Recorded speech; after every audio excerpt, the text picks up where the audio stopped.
जय परमेश्वर भाइयों। हिंदू, मुसलमान, अंग्रेज सभी देवता लोगों को जय परमेश्वर भाइयों, जय परमेश्वर।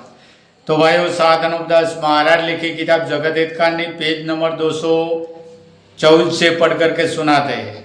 तो भाइयों, आज पेज नंबर 214 से पढ़ करके सुनाते हैं। जय परमेश्वर भाइयों।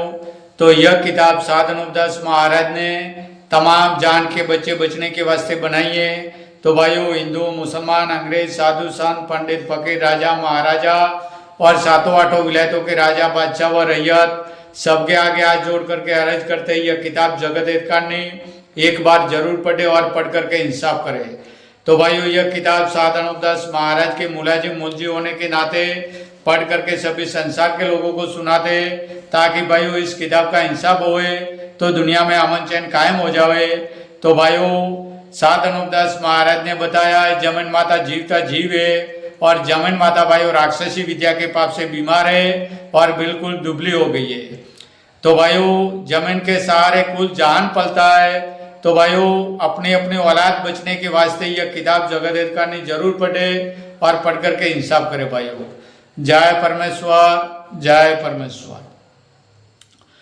वो किताब मुफीद आम मौसुम जगत हित कहानी अज तस्नीफ सात अनुपदास मूत वतन मुल्क मारवाड़। यह जगत हित कहानी जिसको श्री अनुपदास प्रिंटिंग प्रेस छावनी हरनपुरा में छाप के प्रसिद्ध किया, तारीख 17 अप्रैल सन 1909 जा वैशाख बदी 12 सम्मत 1965।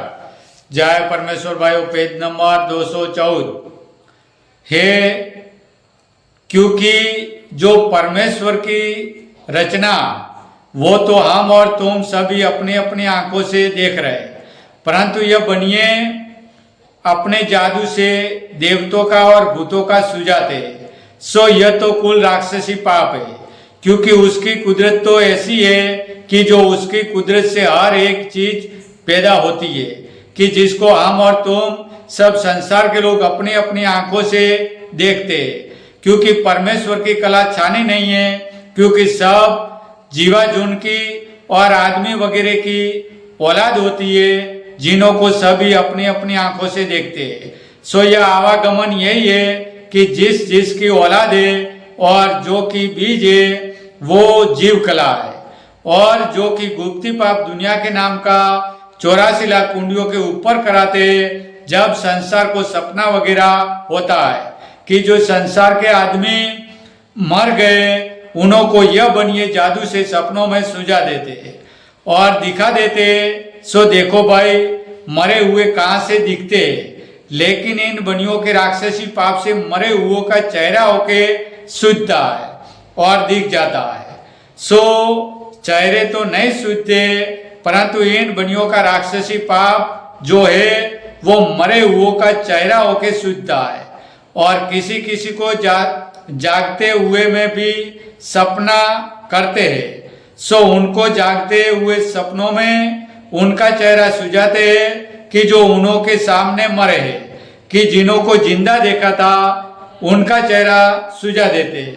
सो जिस वक्त की राक्षसी पाप को करते हैं और जिस किसी को कि चेहरा सुझाना होवे तो हूबहू वैसा ही चेहरा सुझा देते हैं, कि जिस शख्स को जैसा जिंदा देखा था वैसा ही बाद मरने के उस शख्स को यह बनिए राक्षसी पाप से जागते सपने दिखा देते।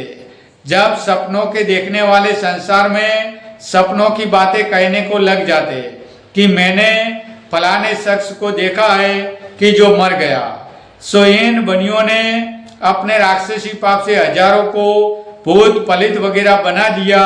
सो यह जागता सपना है कि नींद में और जागते में सुझाते हैं, और ये सौदागर बच्चे अपने जादू के जोर से भूत पलित का नाम लगाकर हजारों आदमियों को मार देते हैं। सो ये संसार के भुलाने के लिए तरह तरह के बहाना और छल लगा देते, और संसार में ये जो कहते हैं कि भूत पलित जन परी वगैरह अमर है, और जो कि आदमी का जीव निकलता है जब वो जीव हर एक के झुंड में चला जाता है।